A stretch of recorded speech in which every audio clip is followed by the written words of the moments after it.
Bien, bueno, voy a comentar de nuevo lo que nos pasó ayer. Ahora que está mi esposa, también ella lo va a escuchar. Resulta que ayer, a la tarde, mi esposa me manda por WhatsApp un audio de una persona. No voy a decir quién, no hace falta decir quién es, del grupo de Puerto Avanzada de Europa, muy querida por nosotros. Esta persona es muy querida por nosotros. La conocemos personalmente también, los tres, mi hermano José Antonio, mi esposa y el servidor. Y le manda a ella un mensaje. Bueno, pero antes de comenzar, yo tengo ganas de contarlo. Compartir una experiencia, ¿no? Por supuesto. Vamos a hacerlo con una oración. Vamos a rogar otra vez al Padre Eterno que nos guíe en esta meditación para gloria y honra de su nombre. Oremos. Hermano José Antonio. Sí. Padre Celestial, gracias por el don que nos has concedido de reunirnos en este tu día santo, el sábado. Danos luz para recibir tu palabra y para que fructifique en ella, de modo que a cada uno de nosotros nos conceda poseer el carácter de Cristo y que anunciemos su salvación hasta el confín de la tierra, para que pronto venga tu venida, la venida de Jesús, y podamos participar de la vida eterna. Amén. De Jesús, Padre, te lo pedimos. Amén. Amén. Amén. Bueno, esta experiencia que voy a contar le puede pasar a cualquiera de ustedes, a cualquiera de nosotros. Ayer me pasó a mí y es un poco lo que nosotros con el hermano José Antonio ayer estuvimos recibiendo el sábado y comentamos. Nada del otro mundo, por supuesto, ¿no? Pero sí tenemos que tener en cuenta que estamos llamados a hacer defensa de la fe, ¿sí? Y eso tiene que ver mucho con lo que ha sucedido, ¿verdad? Ahí va. Mi esposa me dice, hola papi, te mando este audio de esta persona que nos mandó, quiero que me des tu opinión. Y esta persona, la escucho, y me manda una cita de la matutina Recibiréis Poder. Vamos a leerla. Yo la tengo acá. Del 31 de enero, ayer fue fin de mes, y de la matutina Recibiréis Poder, que se llama El Espíritu siempre espera. Entonces, el último me dice, hermano Gerardo, te mando esto, quiero que lo escuches, ¿no? Y esta persona es antitrinitaria, me contó que para esta persona este versículo es determinante y confirma sus ideas. Y el último versículo de esta matutina, el último párrafo, dice así: no os dejaré huérfanos, vendré a vosotros. Juan 14:18. El Espíritu Divino, dice la hermana Juay en este día, prometido por el Redentor del mundo, es la presencia y el poder de Dios. Él no dejará a su pueblo destituido de la gracia, para ser abofeteado por el enemigo de Dios y hostilizado por la opresión del mundo. Él vendrá a ellos. Entonces me dice, mira hermano Gerardo, esta es para mí una confirmación de que Cristo es el Espíritu Santo. Visto por encima, aunque bueno, este servidor ni por encima, pero hay mucha gente que lo ven por encima y entienden que este es un versículo que habla sobre lo que ella dice, ¿no? Entonces le digo, mira, le mandé un audio también, por supuesto, y le contesto mi punto de vista, le digo, mira, vamos a leer de nuevo el versículo. Y lo vamos a desgranar nosotros. Pueden hacer preguntas, ¿eh? Pueden aportar si quieren. Pero voy a continuar con el pensamiento.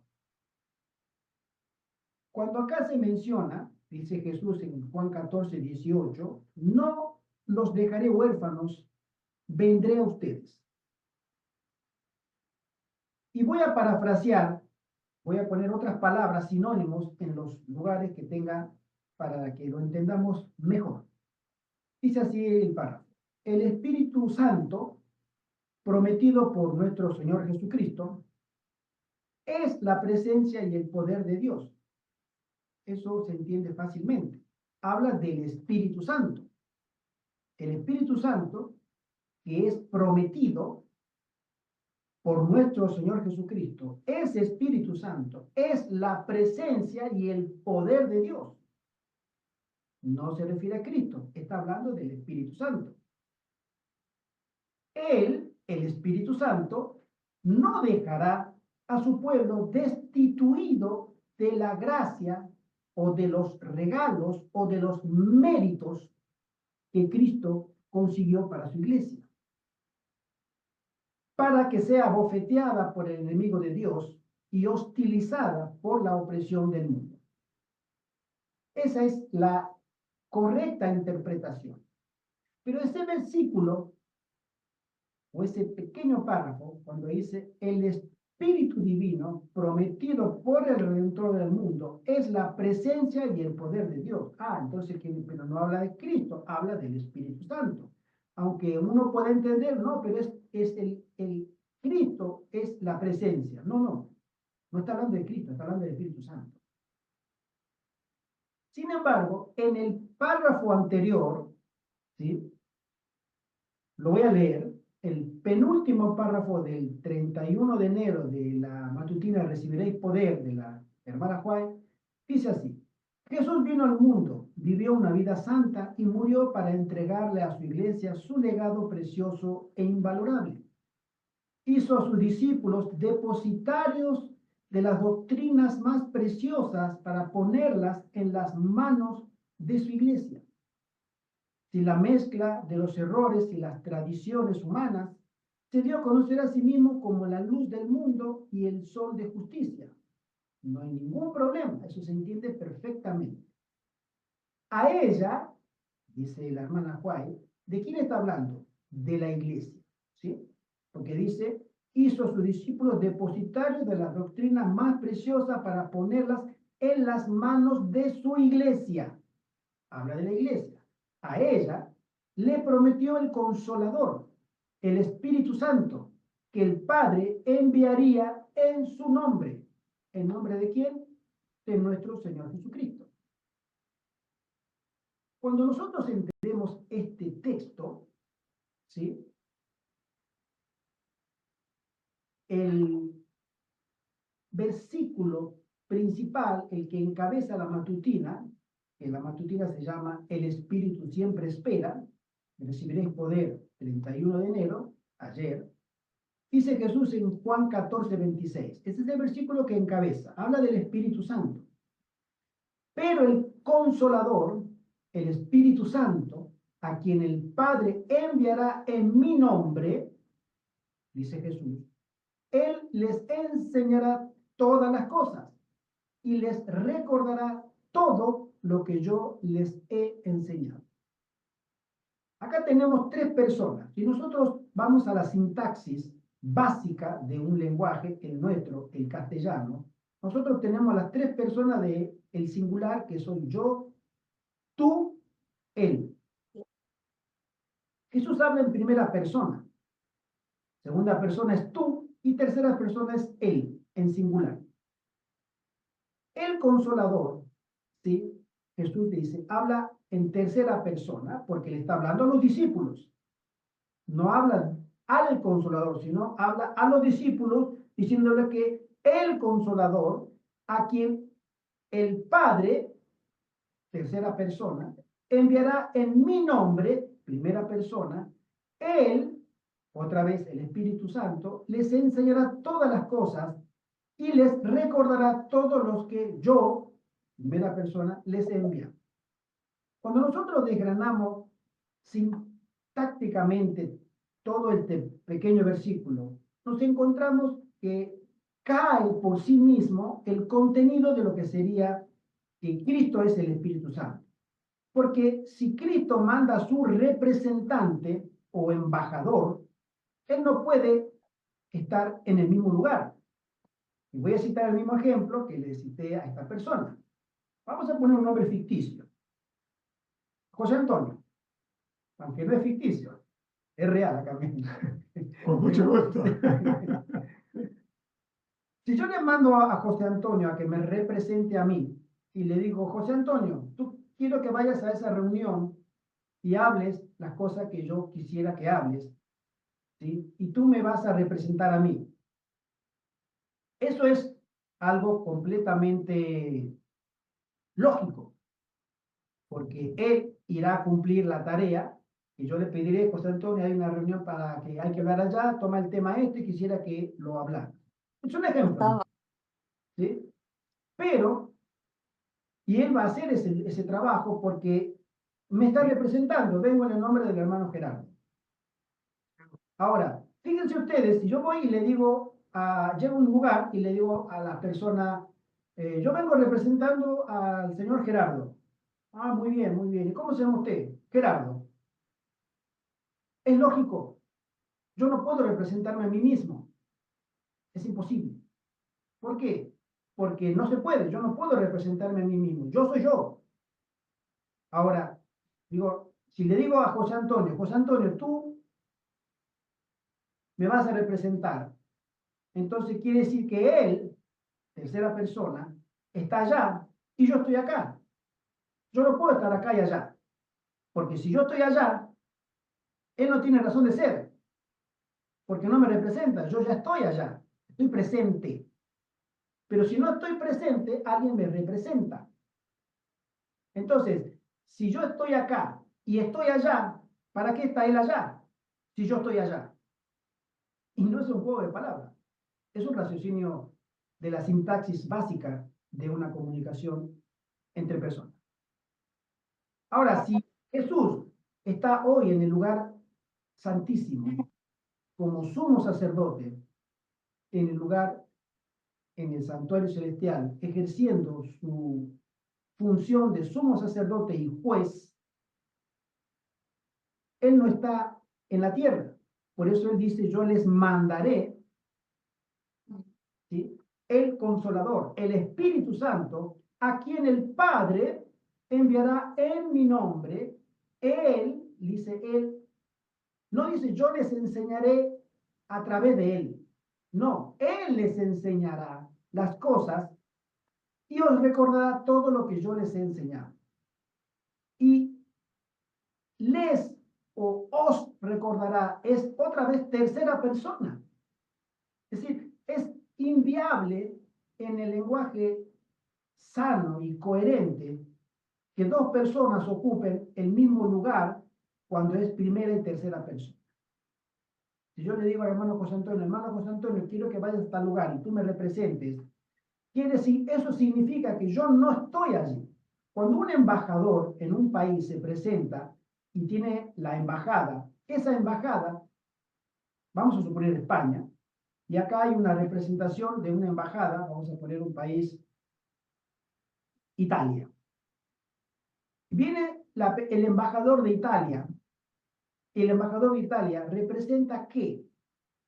Representa al gobierno de Italia, representa al presidente de Italia, o al primer ministro, el cargo que tenga. ¿Por qué? Porque en ese momento el presidente no está. Por eso lo representa legalmente ante el gobierno de España.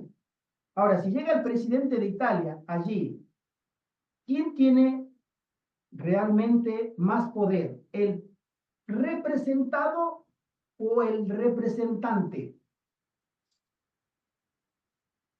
El representante, el presidente, porque el otro solo lo representa. Cuando nosotros tengamos nuestra gloriosa segunda venida, el Espíritu Santo habrá cumplido su función. Ahora Cristo se reúne de nuevo, lo que llamamos la fiesta de las bodas del Cordero. Pero mientras tanto, el Espíritu Santo representa a alguien que no está físicamente. La hermana Juan menciona que Cristo, cuando hizo su humanidad, ese es el gran misterio de la piedad, él en el Antiguo Testamento era conocido como Jehová de los ejércitos, pero en el Nuevo Testamento es conocido como el Hijo del Hombre. ¿Por qué? Porque ha tomado su humanidad para siempre. Y hay cosas que Cristo, en favor de la raza caída para rescatarla, ha perdido para toda la eternidad. Y una de las cosas que ha perdido es la omnipresencia o la capacidad de ubicuidad. Cristo ahora es un cuerpo físico como el de Adán, pero perfecto y glorificado. Cristo no puede estar en todas partes. Él está únicamente, su persona, únicamente hoy en el lugar santísimo, ministrando. Allí está el sumo sacerdote. Pero Él no está en otro lugar, a menos que el Espíritu Santo lo represente, porque el Padre lo envió en el nombre del Hijo a que represente al Hijo, al Espíritu Santo en toda la redondez de la tierra, para cuidar, proteger, consolar, guiar, instruir a su iglesia a través de los siglos, hasta que Cristo vuelva a reunirse otra vez en la cena de boda del Cordero. Entonces, ¿qué es lo que nosotros entendemos? Que Cristo está allá y acá, porque es el mismo, es el Espíritu Santo, que el Espíritu Santo es Cristo. La Biblia no nos enseña eso. Sin embargo, mirando la matutina, me puse a ojearla ayer, ¿sí? Y ahora tenemos la matutina del día anterior. Me fui a mirarla el día 30, antes de ayer. Y la voy a leer porque es interesante. Y después hay otro dato del cual quiero, es el centro del tema, que este tema obviamente se llama el Espíritu Santo y el sello de Dios. Porque vamos a llegar ahí. Hoy vamos a hablar de ese tema porque el tema del Espíritu Santo es muy vasto. Muy, muy vasto. Pero voy a tocar solamente ese aspecto. En el 30 de enero, la matutina del día anterior, recibiréis poder, la leo. Y dice así la hermana Juárez, pone el versículo principal, el encabezado. He aquí yo estoy a la puerta y llamo. Si alguno oye mi voz y abre la puerta, entraré a él y cenaré con él y él conmigo. Esta es la promesa a la iglesia de la Odisea. Dice ella, todos, desde el mayor hasta el menor, deben ser enseñados por Dios. Podemos ser instruidos por el hombre para ver claramente la verdad, pero solo Dios puede enseñar para recibir la verdad salvadora y para que las palabras de vida eterna sean atesoradas en corazones honestos y buenos. Pacientemente el Señor está esperando instruir a cada creyente sincero que desea ser enseñado. Pacientemente el Señor está esperando instruir a cada creyente sincero que desea ser enseñado. Y ahora viene esta frase. La dificultad no reside en el instructor, en Dios, el mayor de todos los maestros, sino en el aprendiz, nosotros, aferrándonos a nuestras propias impresiones e ideas. No renunciamos a las teorías humanas y tampoco estamos dispuestos a aprender con humildad. La hermana diagnostica el verdadero problema que hay en no entender los oráculos de Dios, no por él, que pacientemente espera que seamos enseñados aquello que somos sinceros, sino en que nosotros tenemos la dificultad de aprender. No permiten que sus conciencias y sus corazones sean educados, disciplinados y adiestrados, como el granjero para labrar la tierra y el arquitecto para construir un edificio. En 1 Corintios 3:9, ella cita, somos colaboradores de Dios y vosotros sois labranza de Dios, edificio de Dios. Gracias al Espíritu, dice la hermana Juárez, y al obrar por amor, los que investigan las Escrituras y con fervor buscan entenderla y aceptarla, además de experimentar la santificación que conduce al corazón de la verdad, también serán ayudados a tener la fe que purifica al creyente. Al alimentarse del pan de la vida, nutrirán todos los nervios y músculos espirituales. Cuando nosotros nos encontramos, a mí me ha tocado personalmente, bueno, en su momento lo he conocido personalmente, voy a comentar una experiencia personal, lo he conocido en el 2011 personalmente a Víctor San Vicente. Todavía él no había descubierto, entre comillas, la teoría del 2031. Estaba en otra fase inicial todavía. Tuve una buena charla larga con él en Barcelona, en las afueras de Barcelona. Había venido el pastor Gambetta en ese tiempo, en un hotel, Hotel Brook de Barcelona, y charlamos, yo charlé mucho tiempo con él, un rato muy largo. Me contó por qué dejó la iglesia adventista o por qué lo echaron, mejor dicho, ¿no? Cuestión. Pero había algo ahí que era una incapacidad de aceptar una idea que no concluyera en lo que él concluye. O sea, estaba cerrado, tenía los ojos así, espiritualmente hablando. Esto lo llevó después a otras interpretaciones más extremas. Bueno, hoy creo que ese grupo, y voy a respetar a todos, porque todos merecen respeto, pero ese grupo se ha convertido en una secta dentro del adventismo. Como en su momento se convirtió, ¿ustedes se acuerdan de la década del 90, los davidianos en Estados Unidos? David Koresh, eran adventistas del séptimo día.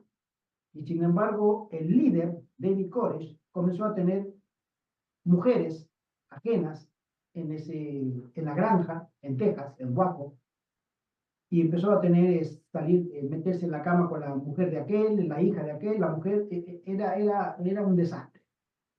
Entre otras, y él decía que era el David. Él se había personificado como el rey David, que puede tener muchas mujeres, incluso doncellas. Las hijas menores de edad de los adventistas, le cedían a él porque él había sido la reencarnación de David, el rey David. Terminó loco y terminó asesinado.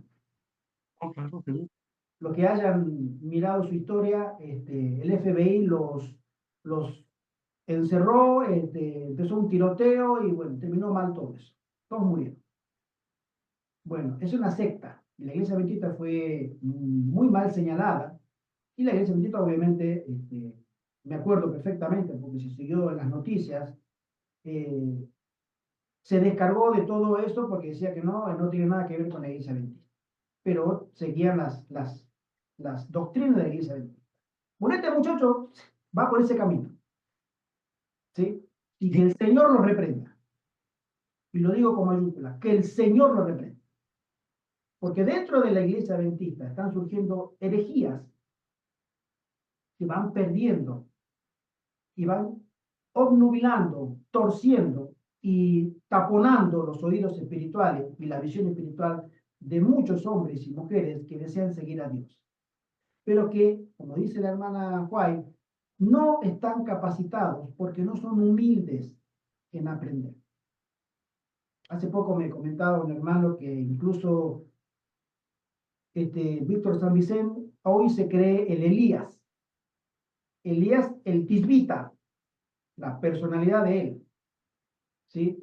Y que él dará el fuerte pregón y un montón y su esposa también, en fin, ya está rayando la locura, está desquiciado mental, pero hay mucha gente que lo sigue. Ahora, esto es factible que nos pase a nosotros, pero sin embargo, seguir mirando la matutina de el día anterior, el día 29 de enero. Y es ahí donde quiero llegar al tema. El día anterior, el día 29, habla también para arrepentirse del Espíritu Santo y dice tiempo para arrepentirse. Doy la cita, es recibiréis poder, la matutina de la hermana White, 29 de enero. Y en 2 Corintios 6, 1 al 2, el versículo de cabecera dice lo siguiente.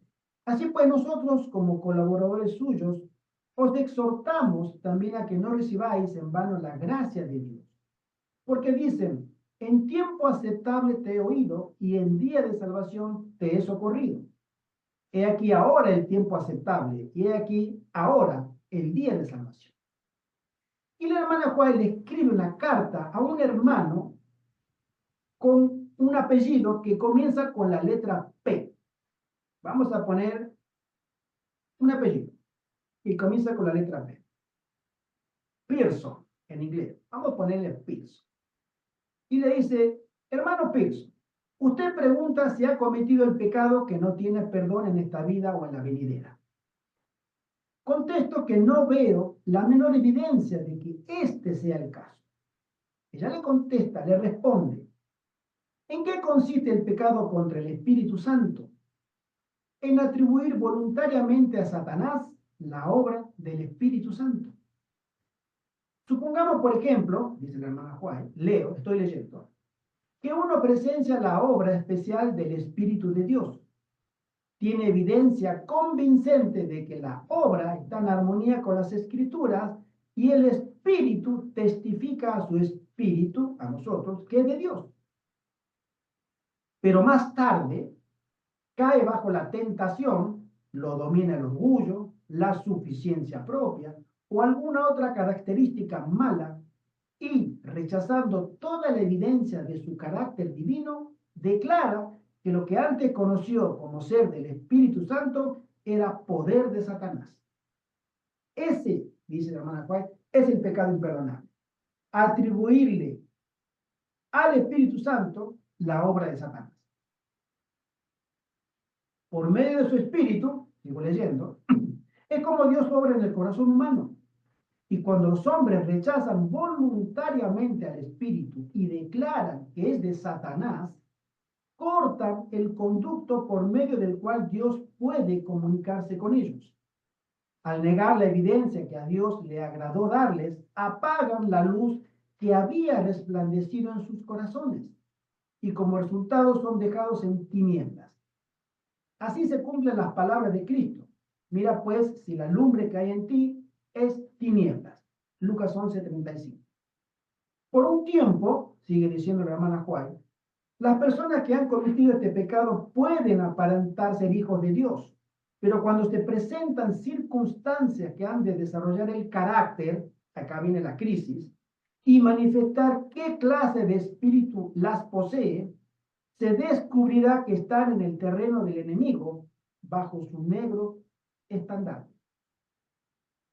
Hermano mío, el Espíritu le invita hoy, acuda de todo corazón a Jesús, arrepiéntase de sus pecados, haga su confesión a Dios, abandone toda iniquidad y podrá acogerse a sus promesas. Mirad a mí y sed salvos, dice Isaías 45. Es su misericordiosa invitación. Amén. Amén. Fíjense que la hermana White pone en claro qué es el pecado imperdonable. Con ejemplo y todo. La suficiencia propia, la testarudez, tosudo, la falta de humildad, el no querer ser enseñado, hace que a nosotros nos cambie adentro y nos diga, no, lo que antes creí es la obra del diablo. Ahora, el Espíritu Santo, como ellos dicen, los antitrinitarios, que fea palabra, lo digo de nuevo porque no me gusta esa palabra, pero lo que creen, o los semiarrianos, o el nombre que tengan, dice que el Espíritu Santo no tiene cuerpo, es una fuerza, o es algo, o es Cristo, o es el Padre, pero no es alguien. Y nosotros tenemos un registro bíblico que pueda ser representado como una persona. Vamos a leer unos versículos que nosotros los hemos leído muchas veces, pero con poco cuidado. Vamos al capítulo 8 de Ezequiel. Si tenemos nuestras Biblias, abramos Ezequiel capítulo 8. ¿Ustedes se acuerdan lo que habla capítulo 8 de Ezequiel? Más de uno, ¿no? A ver, ¿quién se acuerda? A ver, los desmemoriados. Las abominaciones. Las abominaciones que Exacto, cometió Israel. exactamente. las abominaciones. Pero, eso comienza unos versículos después. Vamos a leer con cuidado el libro de Ezequiel, capítulo 8, del verso 1 en adelante. Y vamos a entender que acá hay una cierta luz que quizás no la hayamos tenido en cuenta. Dice así, leo capítulo 8 del libro de Ezequiel, verso 1. En el 6º año, en el mes 6º, a los 5 días del mes, aconteció que estaba yo sentado en mi casa, lo dice Ezequiel, y los ancianos de Judá estaban sentados delante de mí, y allí se posó sobre mí la mano de Jehová el Señor. Y miré, y he aquí una figura que parecía de hombre, desde sus lomos para abajo, fuego, y desde sus lomos para arriba parecía resplandor, el aspecto de bronce refulgente. Y aquella figura extendió la mano y me tomó por las guedejas o por el pelo, o mejor dicho, más traducido literalmente, por las mechas, porque los judíos tenían pelo largo, era normal, barba y pelo largo. Lo tomó de las mechas, ¿sí?, de mi cabeza, y el Espíritu me alzó entre el cielo y la tierra, y me llevó en visiones de Dios a Jerusalén, a la entrada de la puerta de adentro que mira hacia el norte, donde estaba la habitación de la imagen del celo, la que provoca a celo. Vamos a desgranar un poquito. Volvamos al versículo 2 y dice, y miré, y aquí una figura que parecía de hombre. En Génesis 1, 1 al 2, hay algo que se habla del Espíritu Santo, capítulo 1, verso 2, ¿sí?, que dice así, lo voy a leer. El 1:1:2 dice, y en el principio creó Dios los cielos y la tierra estaba desordenada y vacía, y las tinieblas estaban sobre la faz del abismo, y el Espíritu de Dios se movía sobre la faz de las aguas. El Espíritu Santo estaba presente en el momento de la creación. Y en el verso 26 dijo Dios, hagamos al hombre a nuestra imagen, conforme a nuestra semejanza, y señorea en los peces del mar, en las aves del cielo, en las bestias, en toda la tierra y en todo el animal que se arrastra sobre la tierra. El Espíritu Santo que estaba participando de la creación, después Dios menciona en su pluralidad, hagamos al hombre. Por eso esta figura que parecía de hombre, da un dato. Esa figura tenía un aspecto de hombre, porque en el cielo, la hermana Juan menciona a ella en sus visiones, y obviamente lo menciona Ezequiel, lo menciona Jeremías, lo menciona Daniel, lo menciona Juan, Zacarías también. Hay otros seres que no tienen la forma humana, seres celestiales, luces, rayos, ¿sí? No podemos concebir otra forma superior a la humana que no sea de forma humana. Nosotros, en la normalidad de los casos. Pero en el cielo existen otros seres de diferente aspecto. Pero este ser tenía figura que parecía de hombre. Desde su lomo para abajo, dice fuego. Fuego, él está describiendo al ser que se le acerca. Estaba Ezequiel sentado y se viene un ser que parecía de hombre, pero sus lomos para abajo, ¿sí?, eran, o sea, desde el pecho para abajo era fuego, ¿sí? En Daniel 7:10 nos dice, vamos a mirar Daniel 7:10. Voy a poner acá. Que dice así. Un río de fuego procedía y salía de delante de él, millares de millares le servían y millones de millones asistían delante de él. El juez se sentó y los libros fueron abiertos. El fuego siempre ha sido un símbolo del Espíritu Santo. En Juan 7, Voy a leerlo. Dice así. Verso 38 y 39. El Señor dice lo siguiente. El que cree en mí, como dice la Escritura, de su interior correrán ríos de agua viva. Esto dijo del Espíritu que habían de recibir los que creyesen en él, pues aún no había venido el Espíritu Santo, porque Jesús no había sido aún glorificado. Ahí Juan nos dice lo que iba a pasar en el aposento alto después. Eso pasó, ¿no? Y en Apocalipsis 4, verso 5, la Biblia nos comenta algo más con respecto al fuego. Fíjense, Apocalipsis capítulo 4, verso 5, y dice, y del trono salían relámpagos y truenos y voces, y delante del trono ardían 7 lámparas de fuego, las cuales son los 7 espíritus de Dios. El número 7 es la plenitud perfecta de Dios. Estaba el Espíritu de Dios en su plenitud, en su máxima expresión. En Hechos 2, cuando vemos lo que pasó en el aposento alto, vamos a mirarlo con detalle. Hechos capítulo 2, dice así, del 1 al 4, cuando llegó el día de Pentecostés, estaban todos unánimes juntos. Conocemos la historia.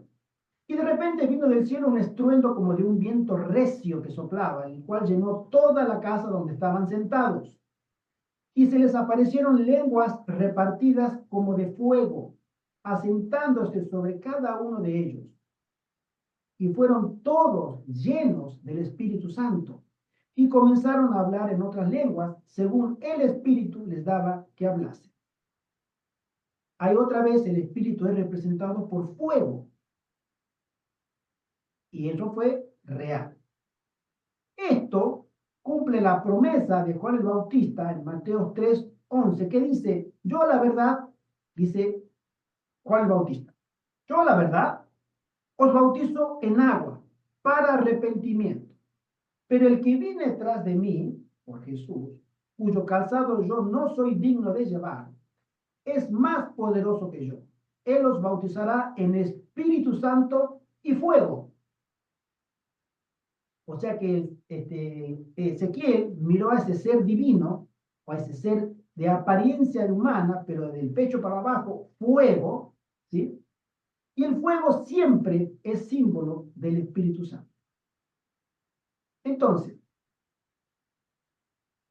y ahora hay quizás esto no lo acabamos de leer, pero no reparamos. Si leemos con cuidado el versículo 3, nos habla un dato, quizás los traductores lo han expresado bien, porque el verso 3 dice, y aquella figura extendió la mano, esa figura se llama un ser con apariencia humana, que del pecho para abajo, fuego refulgente, y de arriba como de bronce, bruñido, refulgente. Y esa figura extendió la mano y me tomó por los cabellos de mi cabeza, y el Espíritu, con mayúscula, me alzó, me tomó y me alzó entre el cielo y la tierra y me llevó en visiones de Dios a Jerusalén. Allí está el Espíritu Santo, con forma humana, teniendo las propiedades divinas, que es el Espíritu Santo, da los datos clarísimos, ¿sí? Lo llevó a Ezequiel, lo sacó del lugar donde estaba sentado y lo lleva a que mirara cosas que el Espíritu quería mostrar. Entonces dice, me llevó a la entrada de la puerta de dentro que mira hacia el norte, donde estaba la habitación de la imagen del celo, la que provoca a celo. Y ahora tenemos el contexto. Ahora ya conocemos las 3 abominaciones, ¿sí? Vamos a leerla. Me dijo entonces, hijo de hombre, ¿no ves lo que estos hacen? Las grandes abominaciones que la casa de Israel hace aquí para alejarme de mi santuario. Pero vuélvete aún y verás abominaciones mayores. Y me llevó a la entrada del atrio, y miré, y he aquí en la pared un agujero. Y me dijo, hijo de hombre, cava ahora en la pared, y cavé en la pared, y he aquí una puerta. Y acá viene la primera de las abominaciones. Y me dijo, verso 9, entra y ve las malvadas abominaciones que estos hacen allí. Entré pues y miré, y he aquí toda forma de reptiles y bestias abominables, todos los ídolos de la casa de Israel, que estaban pintados en la pared por todo alrededor. Esto se parece mucho al mensaje, al tercer mensaje de los 3 ángeles, donde la casa se convierte en habitación de demonios y reptiles y aves inmundas. Muy parecido a esto. Eso estaban haciendo los líderes religiosos. Dice otros nombres, estaban los ancianos Hazanías, hijo de Safán, en medio de ellos, cada uno con su incensario en su mano, eran líderes religiosos prominentes. ¿Sí? Verso 12, y me dijo, hijo de hombre, ¿has visto las cosas que los ancianos de la casa de Israel hacen en tinieblas, escondidos en la oscuridad, cada uno en sus cámaras pintadas de imágenes? Porque ellos dicen, no nos ve Jehová. Jehová ha abandonado la tierra. La segunda abominación, verso 13, dice, y me dijo después, vuélvete aún, y verás abominaciones mayores que esta. Y me llevó a la entrada de la puerta de la casa de Jehová, que está al norte. Y he aquí mujeres que estaban allí sentadas endechando a Tamuz. ¿Ustedes saben lo que significa estar endechando a Tamuz? En el culto católico, cuando alguien muere y no hay personas que puedan llorar al muerto, se contratan a mujeres que se llaman plañideras. Y las mujeres plañideras se ponen al lado del cajón y lloran todo el velorio, y lloran y lloran y lloran. No lo conocen al difunto o a la difunta. Son pagadas para que exista un ambiente de recogimiento, respeto y dolor. Y estas plañideras lloran al muerto. Cuando termina el velorio se les paga, señoras, acá tienen, mucho gusto, chao.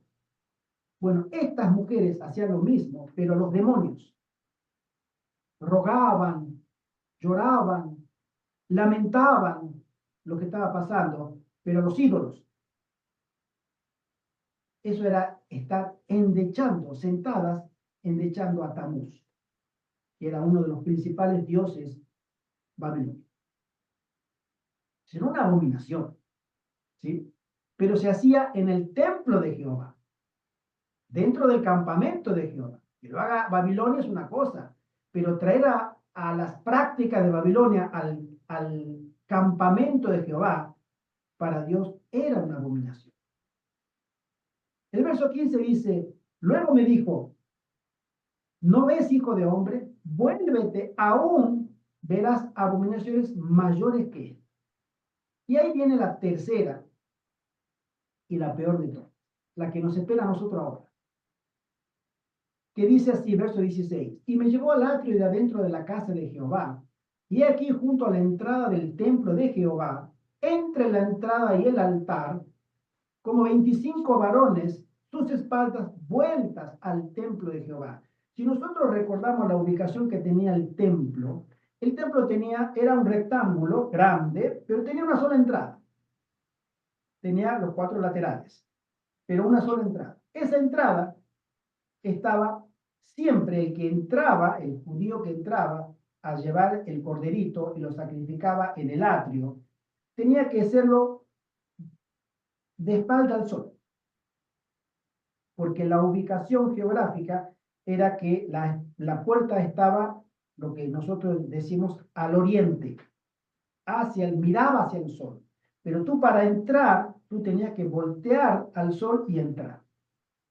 Todo judío negaba a la divinidad solar para ser aceptado con su sacrificio en el templo. Pero estos ancianos hacían a la inversa. Dice así, 25 ancianos, sus espaldas vueltas al templo, ellos ya no miraban al templo, ahora le dan la espalda al templo, ¿sí?, de Jehová, y sus rostros hacia el oriente, hacia el sol, y adoraban al sol, postrándose hacia el oriente. Esa es la última de las abominaciones. Los ancianos ya adoraban a demonios. Y me dijo, ¿no has visto, hijo de hombre? Es cosa liviana para la casa de Judá hacer las abominaciones que hacen aquí. Bien. Después, y ahora viene el tema. Si yo creo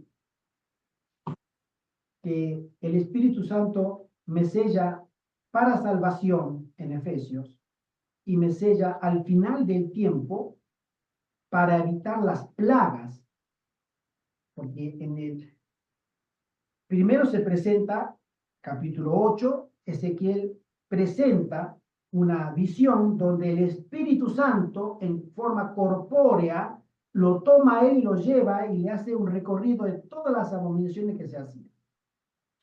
Pero después sigue la visión y dice, por cuanto hicieron esto, los hijos de Israel, yo vendré con juicio.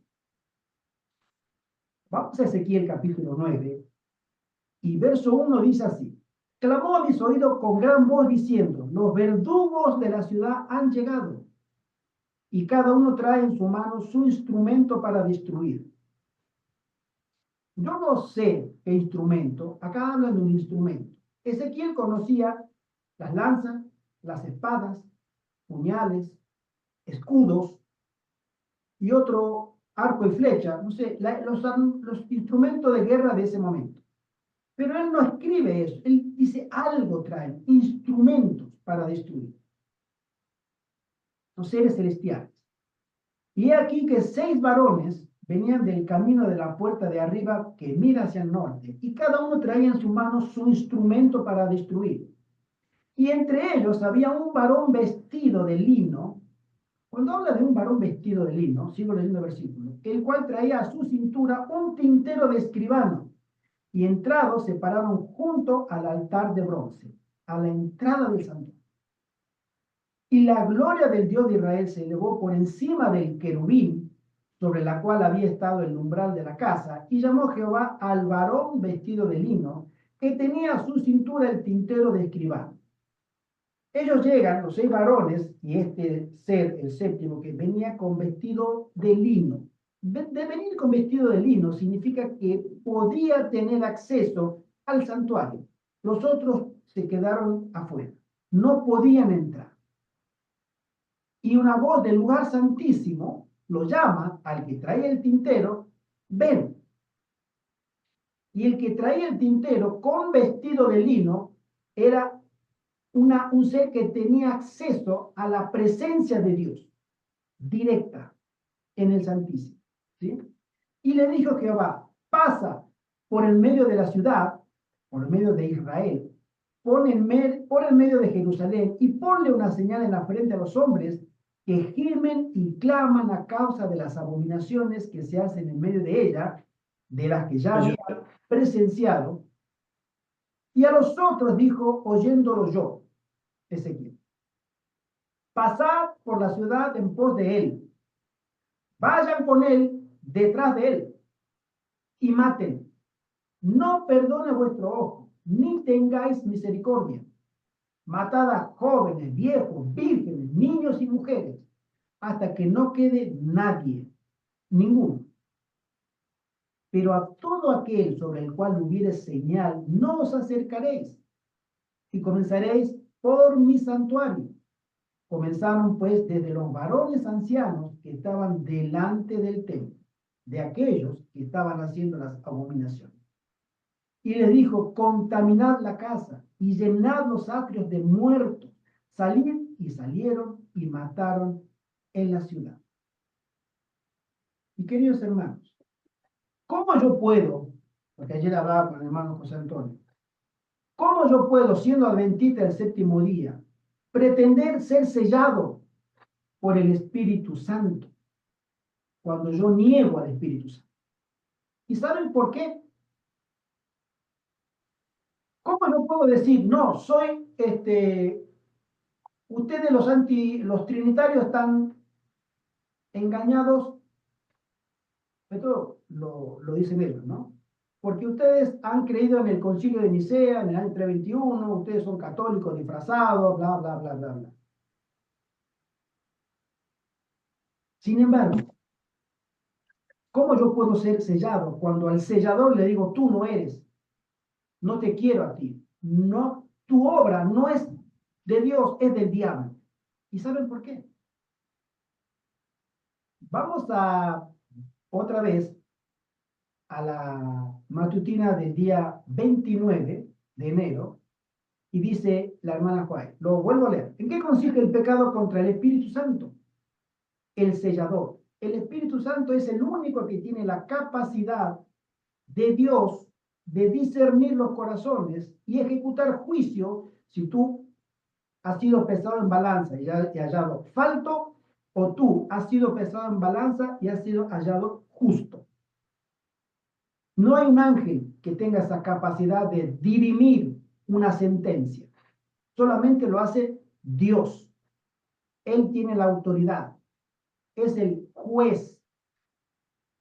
No hay un querubín que me pueda a mí salvar o perder. No puede. Ellos tienen su lugar en el plan de la redención, pero no es el lugar de dirimir como juez. El único que dirime como juez es Dios. Y el que está vestido de lino, el que va delante de la presencia del Altísimo, al lugar santísimo, recibe la orden, ve y sella aquellos que gimen y claman por las abominaciones que se hacen en Israel, en Jerusalén. Pero sin embargo, esta gente, los antitrinitarios, nos dicen a nosotros que somos católicos disfrazados, que hemos creído en la doctrina católica trinitaria. ¿Cómo puedes tú a mí decirme, cómo tú puedes a mí decirme que yo soy católico, o romano, o hijo del diablo, si tú estás negando la obra del Espíritu Santo, porque al Espíritu Santo, quien será tu sellador, tú le estás diciendo, tú no eres Dios? En cambio a nosotros, que sí creemos, decimos, el Espíritu Santo forma parte de la deidad en su lugar correcto, como Jesucristo en el lugar asignado, en el plan de la redención. El Padre, el Hijo y el Espíritu Santo tienen su lugar. Los ángeles, los querubines, los serafines tienen su lugar en el plan de la redención. Y ninguno estorba a nadie.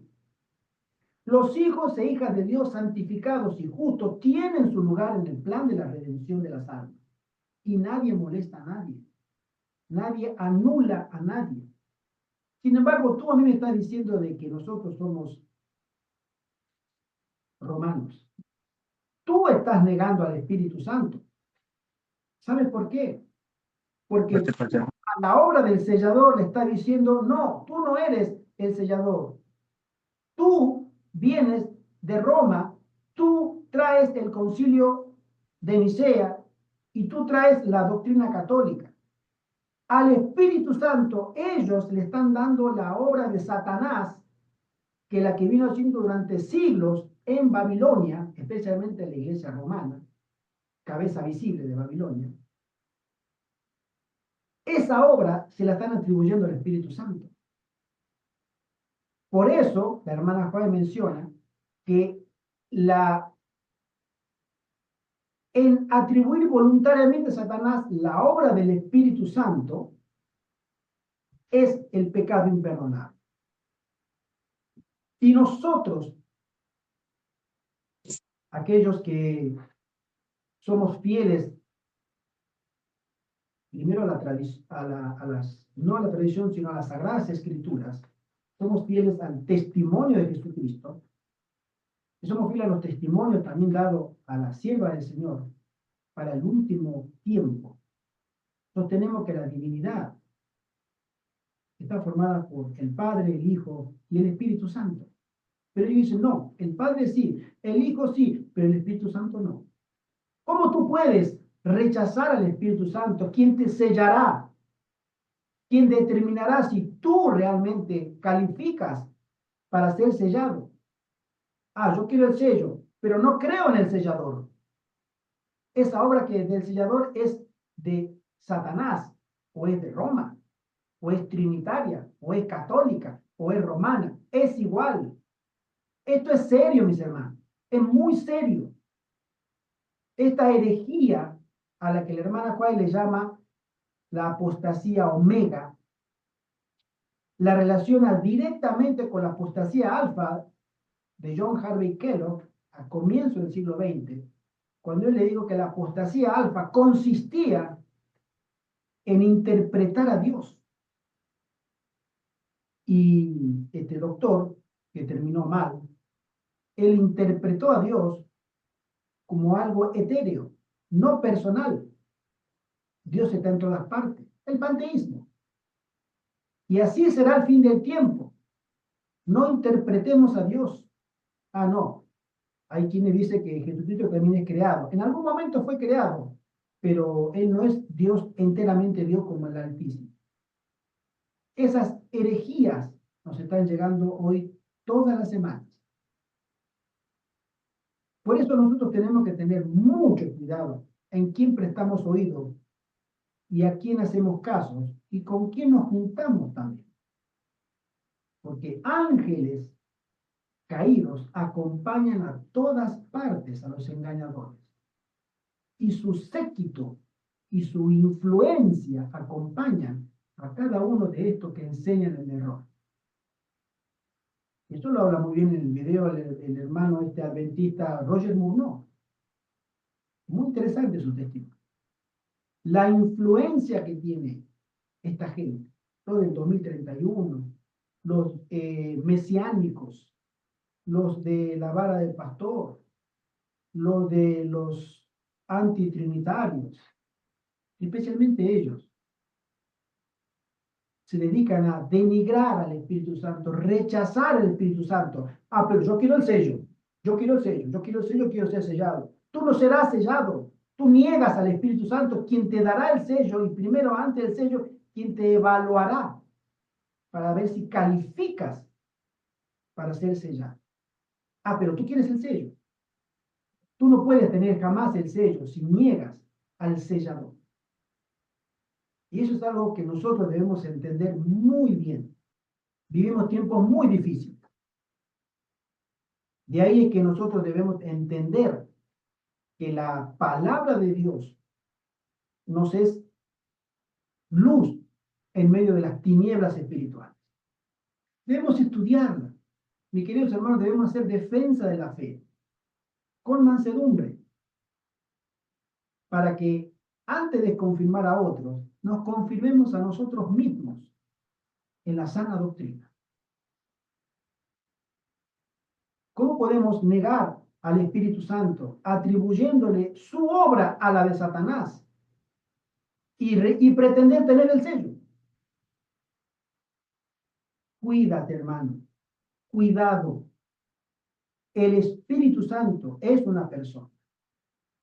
Ezequiel nos da las características visibles de esa persona que lo tomó a él de los pelos y lo llevó donde estaba sentado reunido a mirar las abominaciones que hacía.